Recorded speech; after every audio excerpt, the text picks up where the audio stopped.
Good morning बच्चों। मैं संजीत एक बार पुनः आप सबों का स्वागत करता हूं अपने यूट्यूब चैनल संजीत WWTC में। बच्चों, आज के क्लास में हम लोग क्लास 9 मोमेंट्स बुक के फर्स्ट चैप्टर लॉस्ट चाइल्ड के पार्ट 2 पे बात करेंगे। बच्चों, हम लोगों ने अभी तक कहानी में देख चुके थे कि एक छोटा सा बच्चा है और वो अपने पेरेंट्स के साथ गांव के मेले की ओर जा रहे हैं। रास्ते में वह बच्चा विभिन्न चीज़ों को देखकर आकर्षित होता है और वह बच्चा बहुत ही मासूम है और वह हर एक चीज़ को लेने की ख्वाहिश रखता है, परंतु वह जानता है कि उसके माता पिता जो है वो इन सारी चीज़ों को नहीं ले देंगे और फाइनली वह अपने रुके हुए कदम को आगे की ओर बढ़ा लेता है ना। और कहानी के अंत में हम लोगों ने देखा था पहले वीडियो के पार्ट के लास्ट में कि वह बच्चा अब मेले के बिल्कुल एंट्रेंस गेट तक पहुंच चुका था अपने माता पिता के साथ, है ना। आज की कहानी में हम लोग यहाँ से देखेंगे क्या हो रहा है। अब a sweetmeat seller hawk gulab jamun, rasgulla, barfi, jalebi at the corner of the entrance, and a crowd pressed round his counter at the foot of an architecture of many colored sweets decorated with lips of silver and gold. कह रहा है कि a sweetmeat seller hawk, sweetmeat seller मतलब एक हलवाई जो है यानी मिठाई विक्रेता जो है वो हॉक कर रहा है, मतलब चिल्ला चिल्ला कर वो आवाज़ लगा कर रहा है अपनी मिठाइयों को बेचने के लिए, है ना। देखिए किन किन मिठाइयों की वो बात कर रहा है। गुलाब जामुन, रसगुल्ला, बर्फ़ी, जलेबी, यानी उस मिठाई विक्रेता के पास, उस हलवाई के पास जो जो मिठाइयाँ हैं उन सभी मिठाइयों के नाम को ले लेकर वह लोगों को अपनी दुकान की ओर अट्रैक्ट करने की कोशिश कर रहा है, ठीक है। At the corner of the entrance लिख रहा है ना आगे, at the corner of the entrance, कि उस इंट्रेंस के कॉर्नर पे, and the crowd pressed round his counter at the foot of an architecture of many coloured sweets, मतलब कि उस दुकान के जो काउंटर पे जो है वो लोगों की बहुत सारी भीड़ लगी हुई है और उसके दुकान की जो मिठाइयाँ हैं वो decorated with leaves of silver and gold. बच्चों, आप लोग भी सामान्यतः देखे होंगे कि मिठाई की दुकान में तरह तरह के आकार की मिठाइयाँ होती है और उसको तरह तरह के कलर पेपर से डेकोरेट भी किया गया रहता है ना। तो इस दुकान की जो मिठाई की दुकान है उसमें मिठाइयों को, स्वीट्स को सिल्वर और गोल्ड कलर के पेपर से क्या किया गया है, डेकोरेट किया गया है ताकि लोग उसकी ओर आकर्षित हो। The child stared open-eyed and his mouth watered for the barfi. यह भी एक बच्चा था और यह एक छोटा बच्चा था, है ना। तो जैसे ही वो इन मिठाई की दुकान में मिठाइयों को देखता है तो वो स्टेयर्ड ओपन आइड, मतलब कि खुली आंखों से वह उन मिठाइयों को घूरने लगता है। And his mouth watered for the barfi, और उसके मुंह में मतलब पानी आ जाता है बच्चों, किस चीज़ के लिए, बर्फ़ी के लिए, मतलब उसको बहुत ज़्यादा बर्फ़ी खाने को मन करने लगता है। That was his favourite sweet, क्यों, क्योंकि बर्फ़ी जो थी उसकी पसंदीदा मिठाई थी। और वो कहता है आई वॉन्ट दैट बर्फ़ी, मुझे वो बर्फ़ी चाहिए। ही स्लोली मरमर्ड, वह धीमे से बड़बड़ाता है कि मुझे वो मिठाई चाहिए, मुझे वो बर्फ़ी चाहिए। बट ही हाफ न्यू, लेकिन वह जानता था, as he beg that his plea would not be heeded, और वो भली भांति वो पहले की तरह इस बार भी जानता है कि इस बार भी उसकी जो विनती होगी उसको हीड नहीं किया जाएगा। यानी वह जो प्ले करेगा मतलब विनती करेगा अपने पेरेंट्स से कि मिठाई आप मुझे ले दो, मुझे बर्फ़ी ले दो, वो प्ली जो है वो हीड नहीं की जाएगी, है ना। लिख रहा है that his plea would not be heeded, कि उसकी विनती को स्वीकार नहीं की जाएगी। Because his parents would say, क्योंकि उसके पेरेंट्स जो है वो सोचेंगे, क्या सोचेंगे, कि ही वॉज ग्रीडी, कि वह कैसा है, लालची है। So without waiting for an answer he moved on. इसलिए बेचारा बगैर अपने पेरेंट्स के उत्तर की वेट किए बगैर वो वहाँ से क्या करता है, आगे बढ़ जाता है। ठीक है, अब मेले में जैसे ही वो फिर उसके कदम और आगे बढ़ते हैं, वो देखिए अबर किस चीज़ को देखकर अट्रैक्ट होता है। लिख रहा है अ फ्लावर सेलर हॉक, एक फूल विक्रेता जो है ना वो फिर उसी तरह से आवाज़ लगा रहा है। क्या आवाज़ लगा रहा है, अ गार्लैंड ऑफ गुलमोहर, कि यानी कि वो फूल विक्रेता जो है वो गुलमोहर के फूलों की वो क्या बेच रहा है, गार्लैंड बेच रहा है, यानी कि माला बेच रहा है। अ गार्लैंड ऑफ गुलमोहर, बार बार वो अब उन चीज़ों को नाम लेकर पुकारा, garland of gulmohar. The child seemed irresistibly drawn, बच्चा जो है वो बड़ा ही असहनीय नज़रों से वो देखता है। आप ये समझिए ना कि वो एक बार फिर वह बच्चा जो है इस गुलमोहर के फूलों की माला की ओर आकर्षित हो जाता है। He went towards the basket where the flowers lay heaped, वह उस माले के टोकरी की ओर जाता है जहाँ पे फूलों को बिल्कुल कैसे रखा गया था, तो हीप करके रखा गया था, ढेर लगा के रखा गया था। एंड हाफ मरमर्ड, और वह फिर धीमे से बड़बड़ाता है, आई वॉन्ट दैट गार्लैंड, कि मुझे वो माला चाहिए। लेकिन बच्चों, उसे बहुत ही अच्छे तरीके से अपने पेरेंट्स के बारे में पता है, इसीलिए देखिए फिर वह कह रहा है, बट ही वेल न्यू, वह अच्छी तरीके से जानता है, हिज पेरेंट्स वुड रिफ्यूज, कि उसके पेरेंट्स जो है वो क्या कर जाएंगे, रिफ्यूज कर जाएंगे, to buy him those flowers, उस फूल को ले देने से, उस माला को ले देने से इनकार कर जाएंगे। बिकॉज दे वुड से, क्योंकि वे लोग कहेंगे क्या, दे वेयर चीप, कि वो बहुत ही घटिया चीज़ है, कोई बहुत बढ़िया चीज़ नहीं है। मतलब कि गुलमोहर का फूल का जो माला है वो कोई बहुत बेहतर चीज़ नहीं है जिसको तुम मेले में खरीदो, है ना। So without waiting for an answer, इसलिए वह बगैर उत्तर की प्रतीक्षा किए ही एक बार फिर से वह मूव ऑन कर जाता है, यानी कि वह आगे बढ़ जाता है। अब देखिए आगे किन चीज़ों से वो अट्रैक्ट होता है ना। आप बचपन में भी आप भी इसी प्रकार से जब, या हम भी मेले में जब कभी जाया करते थे तो विभिन्न चीज़ों से क्या होते थे, अट्रैक्ट होते थे। आइए कहानी को कंटिन्यू करते हैं। A man stood holding a pole with yellow red green and purple balloons flying from it, यानी कि इस बार जो है वो बैलून्स सेलर को देखता है, यानी बैलून बेचने वाले को देखता है। लिख रहा है ना कि a man stood holding a pole with yellow, कि एक व्यक्ति है वो एक पोल लिए हुए है और उसके पोल में मतलब क्या क्या लगा हुआ है, येलो कलर का, रेड कलर का, ग्रीन कलर का और पर्पल कलर्स के जो है वो बैलून्स जो है वो लगे हुए हैं, और बिल्कुल वो एक रेनबो का साइट क्रिएट कर रहा है और वो सारे बैलून्स जो है वो हवा में फ्लाई कर रहे हैं। ठीक है, the child was simply carried away by the rainbow glory of their silken colours, बच्चा फिर से एक बार उस रेनबो ग्लोरी का जो दृश्य रहता है रेनबो के जैसा, इंद्रधनुषी कलर का जो बैलून्स रहते हैं वहाँ से वो बच्चा फिर से आगे बढ़ता है। And he was filled with an overwhelming desire, overwhelming desire उसको कहते हैं जिसको मतलब बहुत ज़्यादा जिस चीज़ के प्रति हमारा इच्छा हो उसको हम कह सकते हैं ओवर ब्लेमिंग डिजायर, जिस मतलब इच्छा को टाला नहीं जा सकता। टू पोसेस देम ऑल, इसकी मतलब उस बच्चे की इच्छा थी कि वो सारे के सारे बैलून्स को ले ले। बट ही वेल न्यू, लेकिन वो अच्छे तरीके से जानता है कि his parents would never by him, कि उसके पेरेंट्स जो है उसे कभी खरीद कर नहीं देंगे।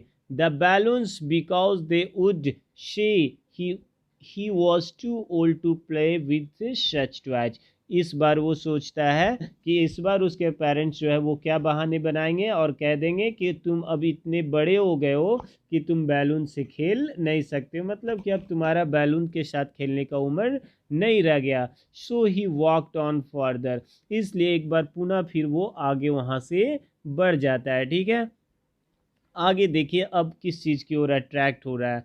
अ snake charmer stood playing a flute to a snake which coiled itself in a basket, मतलब अब वो एक सपेरे को देखता है। लिख रहा ना कि a snake charmer, snake charmer का मतलब होता है सपेरा।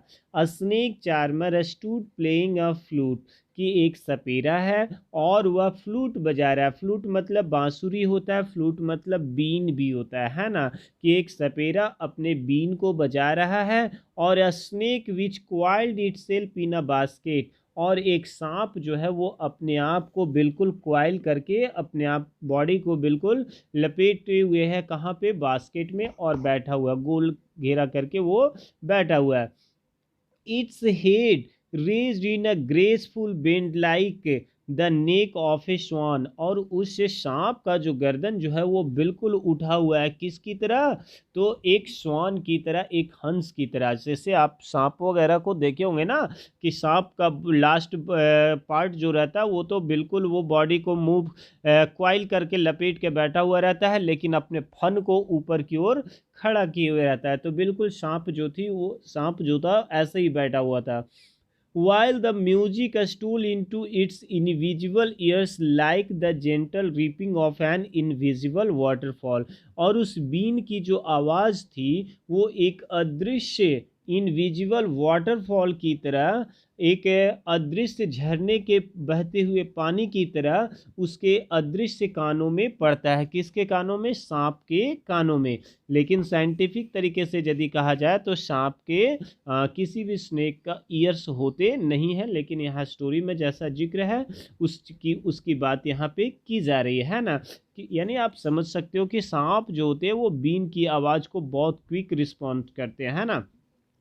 The child went towards the snake charmer, वह बच्चा भी अब किसकी ओर चल जाता है, उस सांप सपेरे की ओर चल जाता है। But knowing his parents had forbidden him, लेकिन उसको पता रहता है क्या, कि उसके पेरेंट्स जो है वो उसको फॉरबिड किए रहते हैं, यानी कि मना किए रहते हैं। लिख रहा ना, बट नोइंग, यह जानते हुए कि his parents had forbidden him, कि उसके पेरेंट्स उसको मना किए हैं क्या करने के लिए, to hear such coarse music, इस प्रकार की आवाज़ को सुनने से उसके पेरेंट्स घर पे ही मना कर दिए थे कि तुम इन तरह की आवाज़ों को नहीं सुनोगे।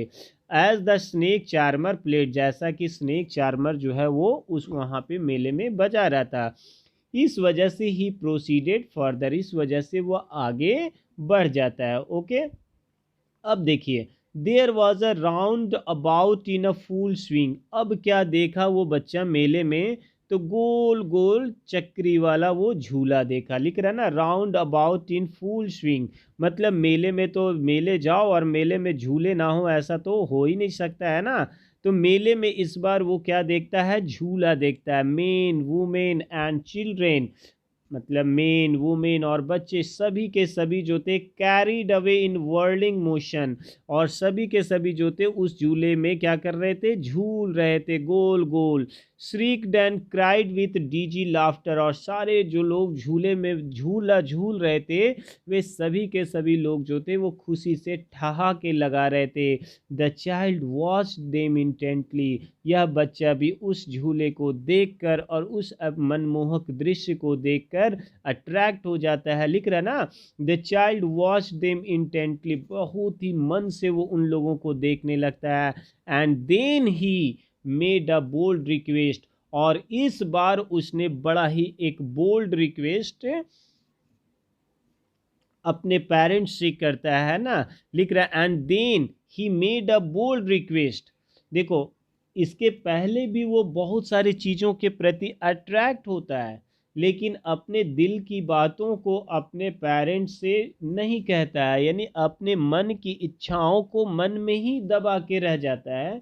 इस वजह से कि वो जानता है कि उसके पेरेंट्स जो है उनकी बात को स्वीकार नहीं करेंगे, मन महसूस कर रह जाता है। लेकिन इस बार वो झूले को देखकर और लोगों की उस मस्ती को देखकर अपनी मतलब मन को दबा नहीं पाता है, अपनी इच्छा को वह दबा नहीं पाता है, और अपने पेरेंट्स से बोल्ड रिक्वेस्ट करता है क्या, I want to go on the roundabout, मैं भी उस झूले पे झूलना चाहता हूँ। Please father mother, please father mother, मुझे भी इस झूले पे क्या करना है, झूलना है। ठीक है, और देखिए अब क्या होता है, जैसे ही वो अपने माता पिता को झूले पे झूलने के लिए जिद करता है। अब नेक्स्ट पेज में आप लोग आओगे, देयर वॉज नो रिप्लाई, मतलब कि वो अपने पेरेंट्स को तो कहता है कि प्लीज़ फादर मदर मुझे झूले पे झूलना है, लेकिन कोई भी जवाब नहीं आती है। He turn to look at his parents, जब कोई आवाज़ नहीं आती है तो वो मुड़कर पीछे देखता है अपने पेरेंट्स को देखने के लिए। दे वेयर नॉट देयर, लेकिन जैसे ही वह मुड़ के पीछे देखता है तो वह क्या पाता है, दे वेयर नॉट देयर, कि वे लोग वहाँ पे नहीं हैं। अहेड ऑफ हिम, उसके आगे। He turn to look on either side, वह दूसरी ओर मुड़कर देखता है। दे वेयर नॉट देयर, लेकिन उनके पेरेंट्स जो रहते हैं वो दूसरी ओर भी नहीं रहते हैं। ही लुक्ड बिहाइंड, वह पीछे मुड़ के देखता है। There was no sign of them, लेकिन वह हर ओर देख लेता है, हर दिशा में देख लेता है, लेकिन उसके पेरेंट्स कहीं पर है ही नहीं। अब देखिए इस बच्चे के साथ क्या होगा, कंटिन्यू रखिए। A full deep cry rose within his throat, and was a sudden jerk of his body. He ran from where he stood, crying in real fear. देखिए लिख रहा है ना कि वह बच्चा जो है, a full deep cry rose within his dry throat, उसके उस सूखे गले से मानो कि जोर की आवाज़ जो है, वो रोने की आवाज़ जो है वो निकल पड़ती है। A full deep cry, deep cry मतलब जोर की आवाज़ निकलती है। With in his dry throat, उसके उस सूखे गले से। थ्रॉट मतलब गला, ड्राई मतलब सूखा, है ना। And with a sudden jerk, और जोर से। सडन मतलब अचानक, जर्क मीन्स झटका, है ना, और जोर के झटके से his body he ran from where he stood, मतलब जहाँ पर वो बच्चा खड़ा था वहाँ से वो बहुत ही तेजी से इधर उधर भागने लगता है। कैसे, क्राइंग इन रियल फियर, सचमुच के डर से, मतलब इस बार जो वह डरा हुआ है वो सचमुच का वो डरा हुआ है, और चिल्ला रहा है मदर फादर, है ना, मम्मी पापा, वो सभी को आवाज़ लगा रहा है। Tears roll down from his eyes, उसके आंखों से जो है वो आंसू की धारा जो है बहती है। Hot and fierce, his flush face was converts with fear, उसका जो चेहरा जो रहता है वो भयग्रस्त हो जाता है। Panic striking, he ran to one side first, सबसे पहले वो मेले की एक साइड की ओर दौड़ लगाता है। One side first, then the other, उसके बाद वह दूसरे साइड, वह मेले के दूसरे भाग की ओर दौड़कर अपने मम्मी पापा को खोजता है। हीदर एंड दीदर मतलब यहाँ वहाँ, इन ऑल डायरेक्शन सभी दिशाओं में। Knowing not where to go, लेकिन उसको पता नहीं चल समझ में आता है कि वह किधर जाए। मदर फादर, और बस वह सिर्फ और सिर्फ क्या करता है, मदर फादर कह के वह वेलिंग करते रहता है, यानी कि चिल्लाते रहता है।